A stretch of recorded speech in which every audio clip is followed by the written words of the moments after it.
Tinatamad akong magluto ngayon. Kaya magluluto lang ako ng madalian. Medyo napalaban kasi tayo sa work. Graveyard shift din kasi tayo. Kaya medyo antok na din ako. Sa mga hindi nagtatanong, factory worker ako dito sa South Korea. Operator ako ng makinang gumagawa ng tela. Madalas petex pero minsan pagod. Kaya namitas na lang ako ng sardinas. Ginisa ko lang dito yung bawang sibuyas, kamatis at siling panigang na medyo manghang. Nilagyan ko na rin ng pampalasang magic na masarap at durog na pamintang nasa 30,000.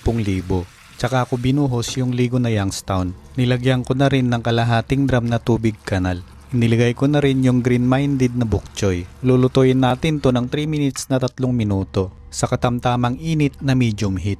Tapos na akong mag-diet kahapon kaya pwede na akong mag-cheat day ngayon. Medyo malit lang yung ating pinggan kaya babalikan ko na lang. Medyo spicy siya na manghang kaya sakto lang.